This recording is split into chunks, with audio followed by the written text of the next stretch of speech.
गई बहोरी ग्रीव निवाजू सरल सबल साहिब रघुराजू। नमस्कार दोस्तों, स्वागत है आपका एक बार फिर से मेरे यूट्यूब चैनल विदाउट म्यूजिक मंत्रा में। आज के इस वीडियो में होपफुली आपने थंबनेल देख लिया होगा। बात करेंगे हनुमान जी की कृपा से जुड़े हुए एक अन्य अनुभव के बारे में जो हमें भेजा है इंदौर से मयंक अग्रवाल जी ने। और उन्होंने अपनी आप बीती बताई है कि किस प्रकार हनुमान जी ने समय समय पर उनकी सहायता की है। और विशेषतः एक घटना के बारे में उन्होंने बताया है कि किस प्रकार एक अनएक्सपेक्टेड स्थिति में हनुमान जी ने मयंक जी की रक्षा भी की और उनकी स्थिति को संभाला और जो उनकी समस्या थी उसको दूर भी किया। तो चलिए शुरू करते हैं आज का वीडियो। हनुमान जी और शिव बाबा असंभव से असंभव कार्य को आसानी से संभव बना देते हैं। मैंने हाल ही में अपने जीवन में इसका सामना किया है और मैं भगवान की कसम खाकर कहता हूँ कि आप सभी के साथ ईमानदारी के साथ इस कहानी को आपके साथ साझा कर रहा हूँ।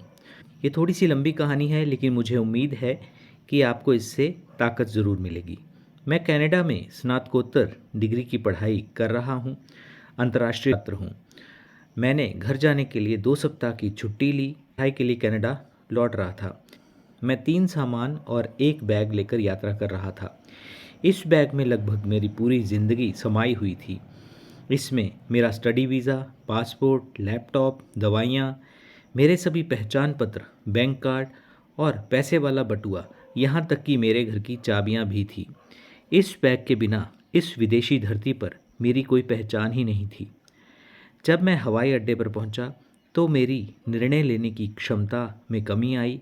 शायद जेट लैग या घर की याद या पैसे के प्रति मेरी संकीर्णता के कारण टैक्सी बुक करने के बजाय मैंने घर वापस जाने के लिए बस की सवारी करने का फैसला किया।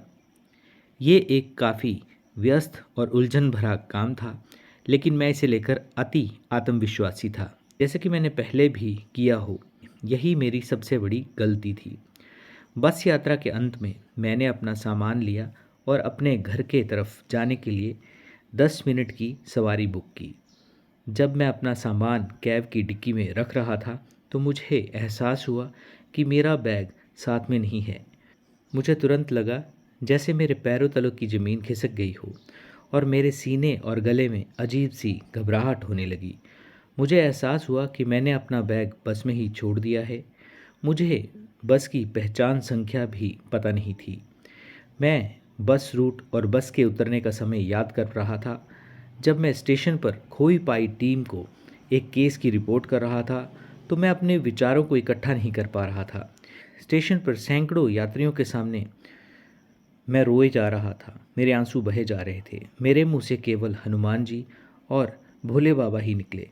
मैं हनुमान जी और भोले बाबा से मन ही मन ये प्रार्थना कर रहा था कि अपने विचारों को एक जगह इकट्ठा कर पाऊँ, लेकिन ऐसा हो नहीं पा रहा था।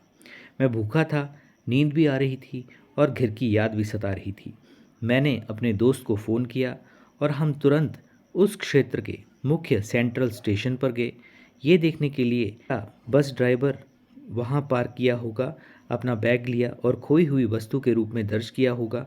मैंने टीम से विनती की कि मुझे ड्राइवर, सुपरवाइज़र और बस को चलाने वाले किसी भी व्यक्ति से मिलवाएं। मैंने उन्हें जितना संभव हो उतना विवरण दिया, रोया और कई अधिकारियों और बस ड्राइवरों से भी बात की। पार्किंग क्षेत्र में गया, खिड़कियों से झांका, क्या किसी ने मेरा बैग देखा है, क्या किसी बस में मेरा बैग है। मैंने पूरा दिन और रात उसे ढूंढने में बिता दी, लेकिन कोई संकेत नहीं मिला। रात में किसी तरह बिल्डिंग मैनेजर की मदद से मैं अपने अपार्टमेंट में पहुंच गया।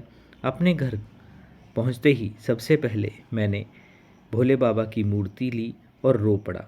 मेरे हाथ में हनुमान जी का लॉकेट था जिसे मैं हर जगह अपने साथ रखता हूँ। लॉकेट का शीशा आश्चर्यजनक रूप से पहली बार उसी सुबह टूटा था। मैं रोते हुए सो गया और अगली सुबह जब मैं जागा तो मेरी सूजी हुई आंखें और काफ़ी सुन्नपन महसूस हो रहा था। ये बिल्कुल नाटकीय नहीं था। हर पल एक कभी ना ख़त्म होने वाले बुरे सपने जैसा लग रहा था। एक यातना जैसा मेरा जीवन हो गया था।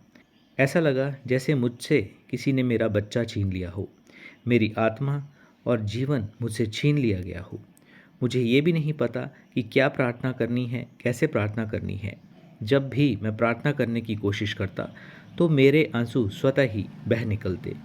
लेकिन भगवान को किसी स्पष्टीकरण की आवश्यकता नहीं होती है। भगवान आपके सबसे अनकहे विचारों, छिपी भावनाओं और अनदेखे आंसुओं को भी सुनते हैं। किसी तरह मैंने हिम्मत जुटाई और उसी स्टेशन पर वापस चला गया जब मुझे उतारा गया था, इस उम्मीद में कि मैं उस बस के ड्राइवर से मिलूंगा जिस बस में मैंने एक दिन पहले यात्रा की थी। इसके बजाय मैंने पाया कि दूसरा ड्राइवर अपनी बस के साथ ब्रेक पर था और उसकी बस प्लेटफॉर्म पर खड़ी थी। मैंने उससे अनुरोध किया और वह मेरी एक बार बात तो सुने, ये कहकर मैंने उसे सारी अपनी स्थिति बताई। वह इतना दयालु था कि उसने अपना नंबर साझा किया और वह अपनी शिफ्ट के अंत में शाम 6 बजे तक बस गैरेज में, जो कि आम लोगों के लिए दुर्गम था, खोया पाया चेक करने के लिए सहमत हो गया। सच कहूँ तो मुझे कोई उम्मीद नहीं थी। मैं मरा हुआ और सुन्न महसूस कर रहा था। मैंने पूरा दिन इंतज़ार किया और शाम लगभग 5:40 पर मैंने एक बार उसे फिर से याद करवाया। उसने जवाब दिया कि वह 15 मिनट में गैरेज में पहुंचने वाला है। उन 15 मिनटों के दौरान मैंने नूडल पकाने के लिए स्टोव पर सॉस पैन रखा, लेकिन मेरे अंदर कुछ ऐसा था जो कह रहा था कि इन 15 मिनटों को बिताने के लिए मुझे हनुमान चालीसा पढ़नी चाहिए। इसलिए मैं अपने घुटनों के बल पर ज़मीन पर बैठ गया और हनुमान जी का लॉकेट मेरे हाथों में था। मैंने ज़ोर से हनुमान चालीसा का पाठ करना शुरू कर दिया। मैंने ये कल्पना की कि हनुमान जी ने बस ड्राइवरों को बैग खोजने का आशीर्वाद दिया। मैंने गुरु और रक्षक बजरंगबली से प्रार्थना की, जो सबसे असंभव कार्य को भी संभव बनाते हैं। मैंने शिव बाबा से भी मुझे राहत देने के लिए प्रार्थना की। हनुमान चालीसा पढ़ने के दौरान ही मुझे ड्राइवर ने फ़ोन किया और पूछा, क्या खोया हुआ सामान मेरा है? मुझे व्हाट्सएप पर सामान की तस्वीर मिली। हाँ, ये मेरा ही बैग था, ये मेरा ही बैग था और आंखों पर यकीन नहीं हुआ। मुझे समझ नहीं आया हंसूं या रोऊं। मैं बस ज़मीन पर बैठकर हनुमान जी और शिव बाबा की स्तुति करने लगा।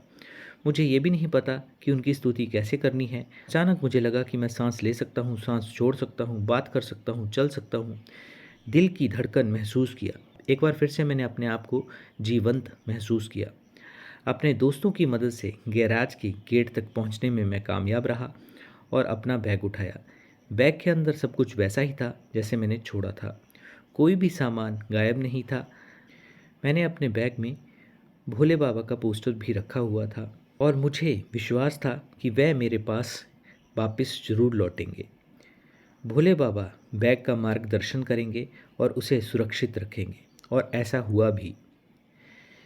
बैग वापस मेरे पास आ गया।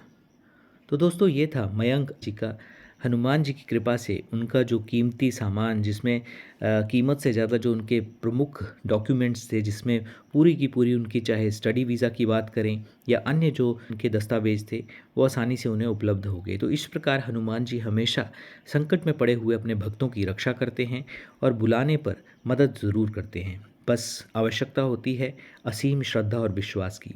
आई होप कि आपको हनुमान जी की कृपा से जुड़ा हुआ आज का ये एक्सपीरियंस अच्छा लगा होगा। चैनल को करें सब्सक्राइब और वीडियो को फैमिली और फ्रेंड्स के साथ शेयर ज़रूर करें। अंत में जय श्री राम, जय श्री हनुमान जी ज़रूर लिखें। धन्यवाद।